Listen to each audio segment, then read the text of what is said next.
이번 시간에는 13세 된 남자의 자폐증 치료에 대해서 그 치료에 대해서 한번 알아보겠습니다. 자, 내원시 증상은 말은 곧잘 하고 노래도 부른다. 이게 뭐 결국은 사실은 브로카 영역은 큰 이상이 없는 거죠. 말의 어떤 기능적인 부분. 그런데 말 의미를 모르고 사용한다. 이건 이제 베르니케 영역에 조금 문제가 있는 거죠. 의미를 잘 이해하지 못하는 인지적인 부분이죠. 그리고 소통이 안 되고 사회성이 떨어지는 거고, 배우는 것도 느리다, 인지가 저하되어 있다, 이렇게 볼 수가 있습니다. 또 아이들과는 잘 지내는데 주로 자기보다 어린 아이들과 논다, 좀 유아적인 어떤 그런 상태라고 볼 수 있습니다. 또 퍼즐은 잘 맞춘다. 또 그리고 심부름을 여러 번 시키면 잘 합니다. 또 자기에게 필요한 것은 의사 표현을 하고, 스킨십에 예민하다.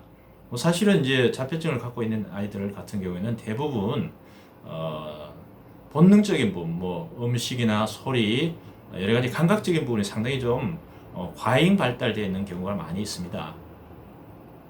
그리고 손 근육에 힘이 없다. 소근육의 발달이 좀 느린 그런 경우가 되겠죠. 그래서 가위질, 숟가락질, 젓가락질 이런 것을 보통 아이들보다 좀 잘 하지 못한다.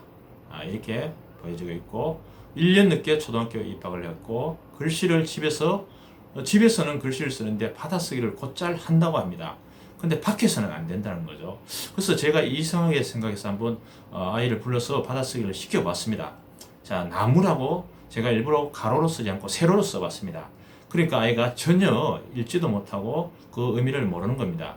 알고 보니까 아이가 글씨를 익혀서 그것을 쓴 것이 아니고 글씨 자체를 그림으로 외워서 이렇게 쓴 거죠. 그래서 그 그림이 가로로 썼을 때하고 세로 썼을 때는 다른 그림이 되어 보니까 그것을 인지를 못하고 그걸 알지 못하는 그런 상태로 보여졌습니다. 자, 진단을 해보니까 뇌파 검사상 전반적으로 뇌파 활성도가 좀 많이 저하되어 있고, 특히 전두엽 중 배측 부위 좌측 뇌가 기능이 저하된 상태로 언어를 이해하고 정보를 분석하고 기획하고 하는 기능이 떨어진 것을 우리가 볼 수 있었습니다. 그리고 체격이 상당히 좀 있었는데, 체격에 비해서 에너지가 많이 약하고 쉽게 지치는 그러한 상태였습니다.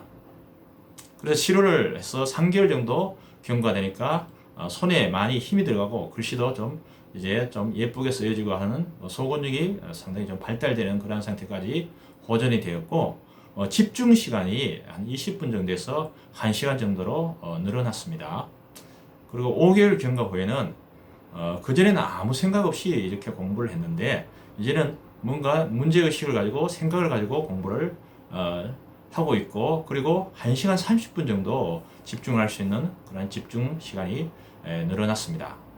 그래서 8개월 경과 후에는 잠을 그전보다 많이 자고 피로감이 많이 이제 줄어드는 그런 상태까지 개선이 되었고, 또 PA 훈련 시 과제 수행 시간이 그전에는 10분 이상이 걸렸는데 그 시간이 7분으로 많이 단축이 되었습니다.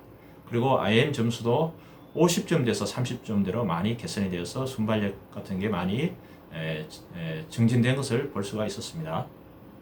자, 12개월 경과 후에는 이 아이가 다니는 교회 목사님께서 말씀하시기를 아이가 그전보다 많이 똑똑해졌다, 이렇게 말씀을 하셨고, 사람들과의 어떤 소통도 많이 개선이 되었고, 한글을 그때 말씀드린 것처럼 그림으로 외워서 이렇게 공부를 하는 것이 아니고 자음과 모음이 결합돼서 이렇게 글자를 만드는 그런 식으로 한글을 새로 깨우쳐서 공부를 해서 많이 향상이 되었다고 합니다.